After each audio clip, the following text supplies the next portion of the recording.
Hey guys, welcome back to CXO Conversations live at 3i Africa in Accra, Ghana.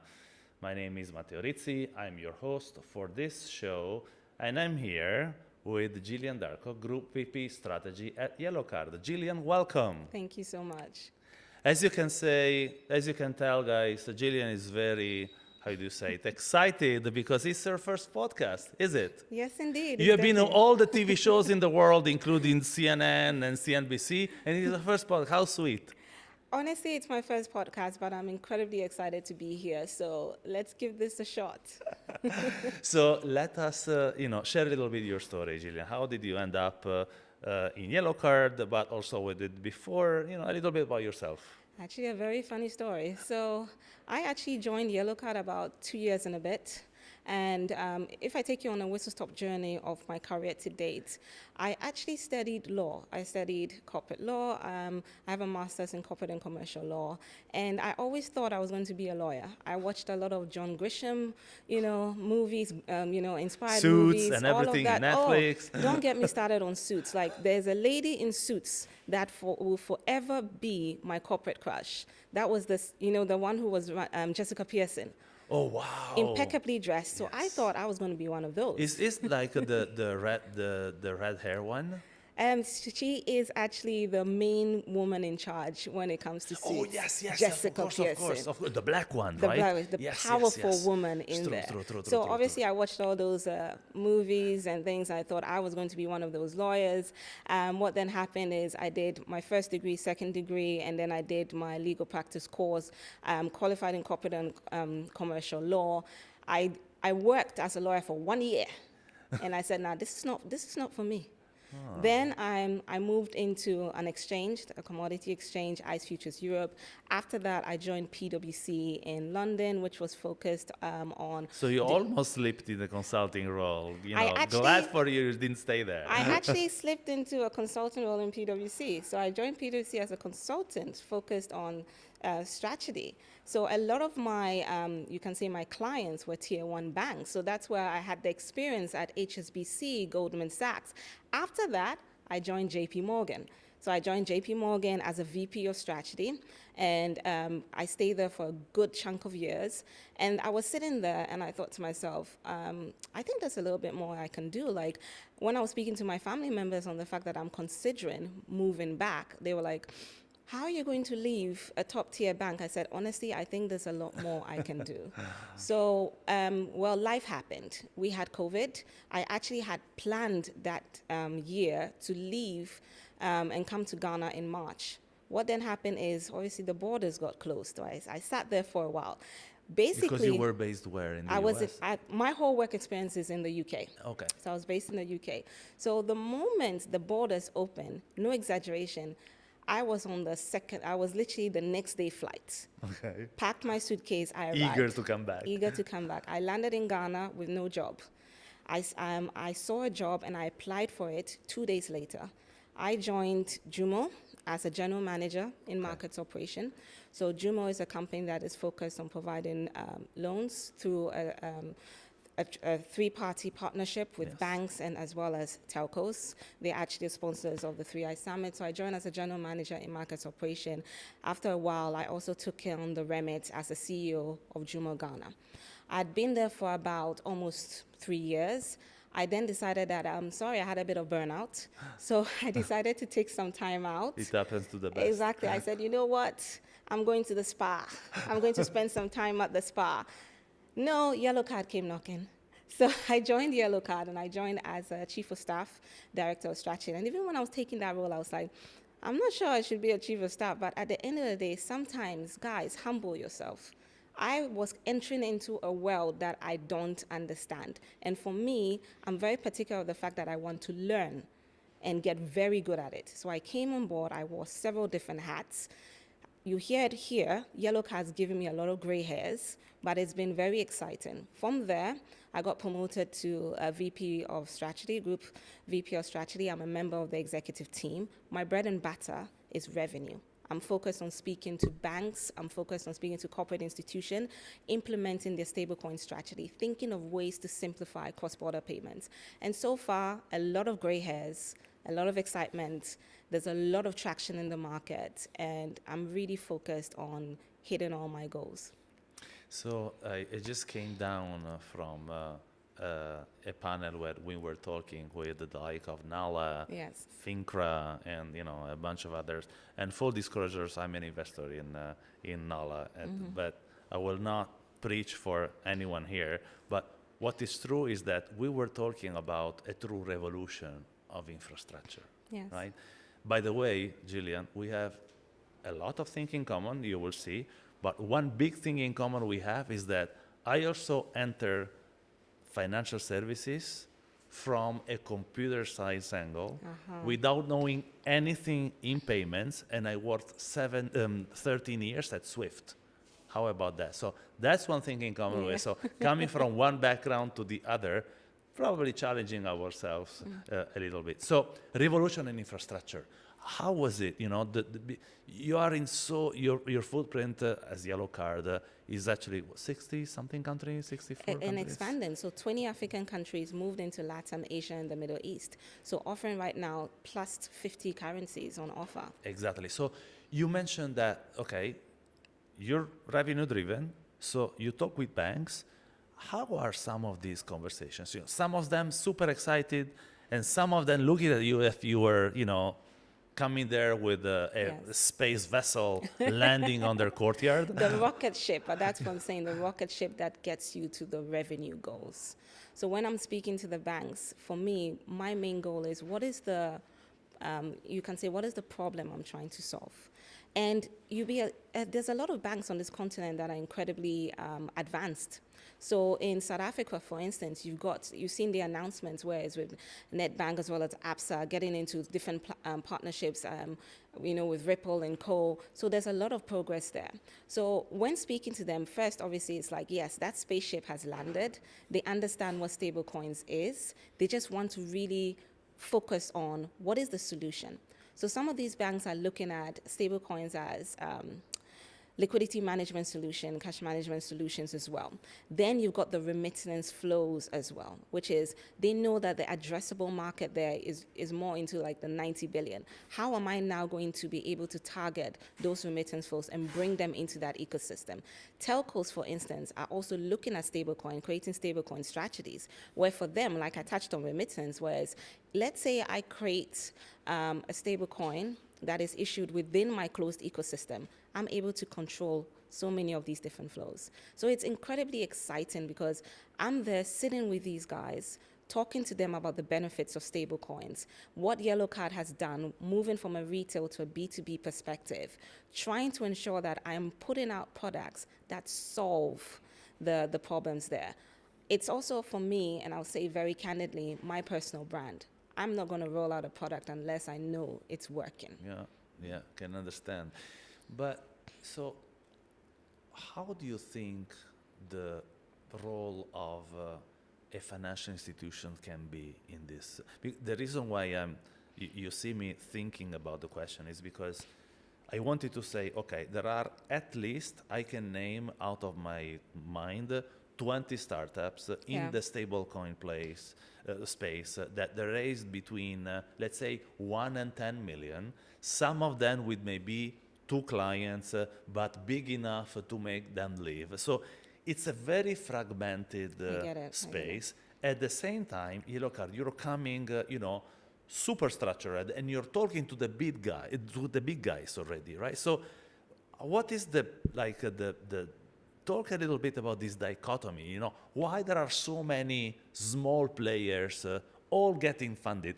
Are we going towards, you think, a consolidation, or many of them will die because even stablecoin will be a big bank's business? You see what I mean? I see what you mean here, but I also have to highlight that we had to walk before we run. Yellow Card, at the end of the day, started as a startup. We're still a startup, but we're in a growth stage startup mindset, where we may look a lot more structured. And yes, in terms of our partners, we just recently announced a partnership with MasterCard just a couple of hours ago. Yeah. You know that last year we announced with Visa, you know, we work with MoneyGram, we work with a number of guys there. So it does look like, oh, this is a lot of big corporate institutions. But we started walking. We started crawling, in fact, where we had to learn the market, and we started in Nigeria. The reason why you're saying that you're seeing so many startups come in is they recognize that stablecoin can be used as a solution, but they're also trying to answer the question that only an African fintech can answer.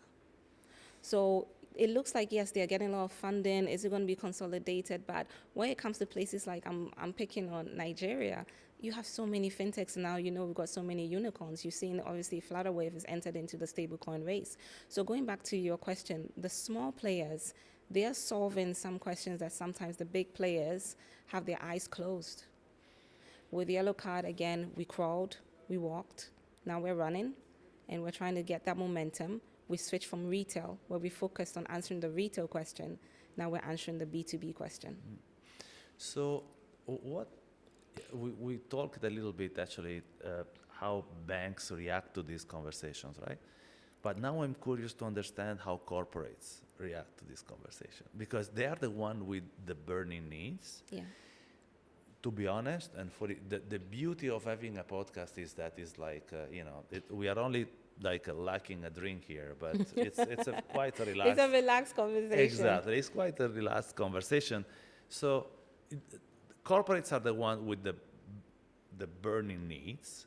Also, they're the one who are making a lot of money, to be honest, for the traditional financial institutions dealing, yes, you know, with the them. corporates are having the burning needs, but the corporates are also waking up. You talked about Swift.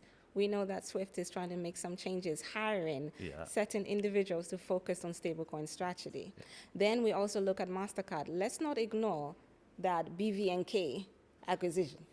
Yeah. Okay, so they have the money. They're like kind of an elephant in the room. They have the money, and they're looking at it, and it's like, okay, what do I need to do to make sure that I remain competitive? So they're paying attention. They're going through the acquisition routes. They are going through building their own rails. They are looking at making sure that those rails are keeping up with the momentum. At the same time, I don't also want to use that term too much, momentum, because stable coins, as you've seen, it's not so much like the bubble is going to burst. It is a working solution, but I also like to say that this is phase 1, 2. You got phase 2 that is coming out, and a lot of people are looking at that tokenization, RWAs, companies like Zero Hash. So these corporates, with their money, are doing BVNK. I'll say it on the podcast, we're waiting. So I think that this new infrastructure will open up a bunch of opportunities for builders, right? What is the role? Because I without knowing the answer, I allow myself to ask because there is strategy in your title. So I'm pretty sure that you know what to answer. What is the role that Eurocard wants to play, to become the infrastructure for others to build, like many other infrastructure? It's exactly the transition that we've made. Oh, you see? It's exactly that. And like I said, when I'm meeting to banks and everything, that's my thinking cap here. We are your infrastructure layer. You plug into our payments API. From there, you're able to utilize our API. Our value proposition for these corporate institutions is, through the many years that we've had and through our partnership, we can provide you with accessibility to those stable coins through our partnership with Paxos, PayPal, Tether, and Circle. Then we also have wallet infrastructure as well. You got Fireblocks that have their wallet infrastructure. Yellowcard also has its wallet infrastructure. We're providing a white labeled solution. So when the customer from the bank, B2B2C, when the customer goes into the app, They are not going to see Yellow Card. We're in the back end. We're your infrastructure plug. They are going to be able to tap in and utilize that infrastructure for stablecoin savings product to get yield from that. They are then again later going to have cross-border payments. There's a wallet for them to hold their stablecoins. We also then offer a treasury portal solution where you have a corporate that logs onto our treasury portal, and it allows them to be able to make cross-border payments. We're seeing that being used for intra-Africa transfers. So you come onto the treasury portal, you have trapped liquidity in Mozambique. You can then convert that from the local currency there to a digital currency and pay out into your parent company. So to answer your question, with my strategy thinking hat, where we're moving forward, we've moved away from the retail. It did us a lot of good stuff. We're B2B, we're your infrastructure plug. You get into our payments API, our treasury portal, and we simplify payments for you across fragmented markets. You know, it's so funny, Gillian, and this is completely unprepared, and your reaction will tell that much. So, in the 13 years at Swift, I witnessed a few things, as you can imagine: a technical migration first, and the creation of InnoTribe, which is the innovation arm at the end. But in the middle, you know what I did? I launched, commercially speaking, what used to be called the single window for corporates, so Swift for corporates. So I talked to easily 100 treasurers around the globe, starting from the European ones. So I know exactly the pain that you are talking about. Back then, their problem was, I have 18 e-banking connections, let's rationalize them at the infrastructure level. But then the problem of currency, fees, reach, trade, payment confirmation was still there, right? The infrastructure didn't solve it. They just had one plug instead of 17. So you just enlightened a huge bulb in my mind, almost like bringing me back 10 years ago, saying, wow, that's another revolution for corporate treasury. It is, and it's like we're heading in that direction. So what I enjoy from my job is I'm sitting there with the treasury management team, and we're going through the pain points, and I'm making sure that I'm capturing every single thing. In the panel discussion, when we're talking about FX, liquidity, and cross-border payments, we looked at, I reminded the people in the audience that when you think about the traditional flow of funds, like you mentioned, firstly, you need to hold in your local currency. Then you need to have your foreign currency that's mostly USD. Then after that, you go through the corresponding bank. After that, you got Vostro accounts. Then after all of that, you got FXpert. You got all of that. It adds up. Yes, stablecoin simplifies it. There's still some cost added into it, but it's much more simplified. Where these corporate banks are going now is it's a much more regulated environment. So it's not going to be outside the system, is it internally into the system. It is on those balance sheets. And when I'm speaking to them, I enjoy going through all of these bottlenecks and how do I provide a solution. Remember what I said, my personal brand. I'm not giving you a product unless it's good. Talking about your personal brand, I want to tease you on when you mentioned about the gray hair that are absolutely metaphorical and invisible that yellow card gave you. Do you think this is, it will get harder before being easier, or you see this as a super competitive and increasingly competitive world in general? You know, the whole. I think no rewarding journey is without the hardship. It's very exciting, and definitely right now everybody's talking about it. But again, I want people to pay attention to what is the problem they're trying to solve, making sure that you are bringing out compliant products, consumer protection top of mind, working with the regulators as well. So the hardship is getting those corporate banks and telcos to understand it, but it's also exciting because I have so many workshops. I enjoy talking to them, learning from them.